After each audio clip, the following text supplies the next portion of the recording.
આજે જૂના circuit house Ahmedabad ખાતે પત્રકાર એકતા પરિષદની મિટિંગનું આયોજન કરવામાં આવ્યું હતું। આ મિટિંગની શુભ શરૂઆત અમદાવાદના એબીપીએસ પત્રકાર સંગઠનના પૂર્વ પ્રમુખ સુજલભાઈ મિશ્રાનું દુઃખદ અવસાન થયું હતું। તે અંગે 2 મિનિટનું મૌન પાળીને તેમની આત્માને પ્રભુ શાંતિ આપે તે માટેની પ્રાર્થના કરવામાં આવી। ત્યાર પછી પત્રકાર એકતા પરિષદ પ્રદેશના હોદ્દેદારો જેમાં રીતેન્દ્રસિંહ ઝાલા, કોકિલાબેન ગજ્જર, શિલ્પાબેન આહિર, પ્રમુખ હસમુખભાઈ પટેલ, કાર્યકારી પ્રમુખ વિષ્ણુભાઈ પ્રજાપતિ, ઉપપ્રમુખ વસંતભાઈ બ્રહ્મભટ્ટ, કમલેશભાઈ પટેલ, પ્રવીણભાઈ સામરિયા, મહિલા પ્રમુખ ફરીદાબેન ટીનવાલા, ઉપપ્રમુખ મનબેન ધોળકિયા, કાજલબેન નગવાડિયા અને મીનાક્ષીબેન પ્રજાપતિએ દીપ પ્રાગટ્ય કરી મિટિંગની શરૂઆત કરી હતી। પત્રકાર એકતા પરિષદ અમદાવાદના કાર્યકારી પ્રમુખ વિષ્ણુભાઈ પ્રજાપતિએ વર્ષ 2026ની પુરુષ વિંગ અને મહિલા વિંગની નવી કારોબારી સભ્યોની વરણી કરી હતી। તેના નામોની જાહેરાત કરી સૌ હોદ્દેદારો અને સભ્યોને ગુલાબના ગુલદસ્તા આપીને તેમનું સન્માન કરવામાં આવ્યું હતું। ત્યાર પછી પ્રમુખ હસમુખ પટેલ દ્વારા અમદાવાદના પત્રકારોને એક્સિડન્ટ વીમાની પોલિસી બાબતે 10 લાખનો એક્સિડન્ટ વીમો પોલિસી આપવાની વાત તે માટે વહેલામાં વહેલા તકે ફોર્મ ભરવા માટે હોદ્દેદારોને વિનંતી કરી હતી અને જણાવ્યું કે પત્રકાર એકતા પરિષદના પ્રમુખ અધ્યક્ષ લાલુભાઈ કાતરોડિયા અને અલગ અલગ જિલ્લાની ટીમ, જિલ્લા પ્રમુખો અને જિલ્લાના સંગઠનો સૌ સભ્યોની અથાગ મહેનતથી તાજેતરમાં ચાલી રહેલા વિધાનસભામાં રાજ્યોના પત્રકારોના હિત અને સુરક્ષા મુદ્દે માંગણીઓ રજૂ કરવામાં આવી।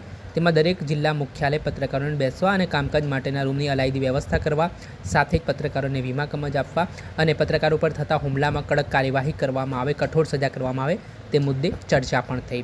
સાથે જ અમદાવાદના વર્ષ 2026માં જે અધિવેશન કરવાનું છે તે અંગેની તૈયારીઓને લઈને પણ મીડિયાના પ્રવક્તા અને ઉપપ્રમુખ વસંતભાઈ બ્રહ્મભટ્ટે વાત કરી હતી।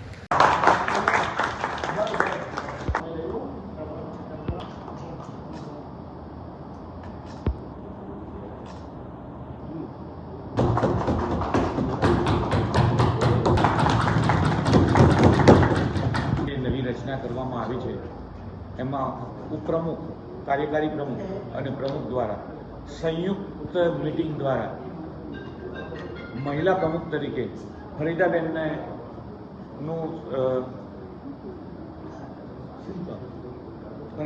નક્કી કરવામાં આવેલા છે અને ફરીદાબેનનું સ્વાગત કરવા માટે હું કોકિલાબેનને વિનંતી કરીશ કે આવે અને મહિલા વિંગના ફરીદાબેનનું સ્વાગત કરે।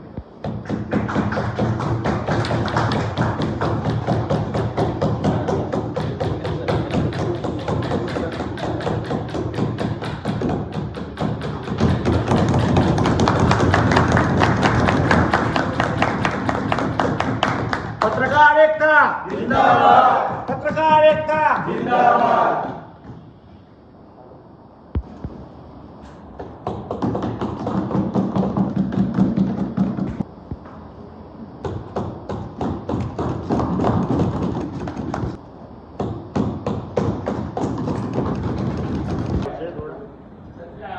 हाँ, सहमंत्री मनीषाबेन, सहमंत्री तरीके शर्मिलाबेन पाठवे છે।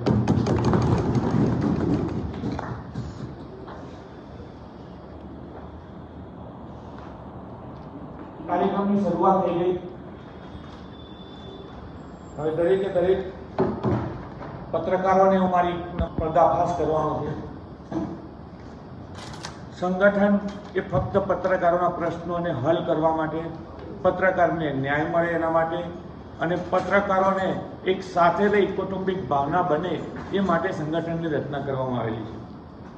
તો કારોબારી સભ્યોને મારી નમ્ર વિનંતી છે કે કોઈ પણ જગ્યાએ પત્રકાર એકતા પરિષદના નામનો ઉપયોગ ન કરવા માટે હું તમને વિનંતી કરી રહ્યો છું અને ક્યાં પત્રકાર એકતા પરિષદનું નામ બદનામ ન થાય એની હું હરહંમેશ કોશિશ કરતો રહ્યો છું।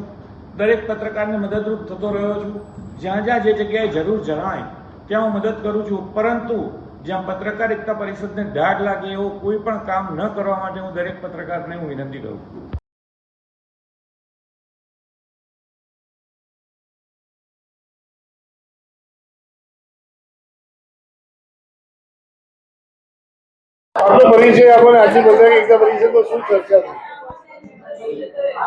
પત્રકાર એકતા પરિષદ અમદાવાદ પ્રમુખ હસમુખ પટેલ। આજે પત્રકાર એકતા પરિષદની કારોબારીની રચનાની અને મહિલા વિંગની રચનાની મીટિંગ કરવામાં આવી હતી। પત્રકાર એકતા પરિષદ જે ઘણા વર્ષોથી કાર્યરત છે એમાં કાર્યકારી પ્રમુખ શ્રી વિષ્ણુભાઈ પ્રજાપતિએ 2025માં બનેલી કારોબારીની રચનાને નિષ્કાળિત કરી અને નવી કારોબારીની રચના કરી છે. જે નવી કારોબારીની રચના કરી એમાં નવા પત્રકારોને એમાં સ્થાન આપવામાં આવ્યું છે. સાથે સાથે મહિલા વિંગની પણ રચના કરવામાં આવી છે. મહિલા વિંગમાં ફરીદાબેનને પ્રમુખ બનાવવામાં આવ્યા છે. ફરીદાબેન દ્વારા ઉપપ્રમુખ, પ્રમુખ, સાથે સાથે મંત્રી અને કારોબારી સભ્યોની પણ નિમણૂક કરવામાં આવી છે. આ મિટિંગની અંદર પ્રદેશમાંથી હિતેન્દ્રસિંહ ઝાલા, કોકિલાબેન ઠક્કર અને શિલ્પાબેન આહિર હાજર રહ્યા હતા. સફળ મિટિંગ રહી હતી. દરેક પત્રકાર મિત્રોએ પત્રકાર એકતા પરિષદને સંગઠિત અને મજબૂત કરવા માટેના સહયોગ કર્યો હતો. સાથે સાથે મિટિંગની સાથે પત્રકાર એકતા પરિષદ દ્વારા જે મિટિંગ કરવામાં આવી એમાં દરેક પત્રકારોએ વીમા કવચ માટેના જે પણ ફોર્મ ભરવાના છે તેની જવાબદારી દરેક હોદ્દેદારોએ લીધેલી છે. અને આ જે મિટિંગ છે એ સુંદર મિટિંગનું આયોજન વિષ્ણુભાઈ પ્રજાપતિ, કમલેશભાઈ પટેલ અને વસંતભાઈ બ્રહ્મભટ્ટ દ્વારા કરવામાં આવ્યું હતું. અને મારી સમગ્ર ટીમને હું આભાર વ્યક્ત કરું છું. મિટિંગના અંતે ભોજન લઈ અને દરેક પત્રકારો છૂટા પડ્યા. સાંભળ્યા હતા અમદાવાદ પત્રકાર એકતા પરિષદના જે હોદ્દેદારો હતા, પ્રમુખ હતા, તેમણે આગામી તૈયારીઓને લઈને વાત કરી. દર્શક મિત્રો, આવા જ વિડીયો જોવા માટે સ્કાયનેટ મીડિયા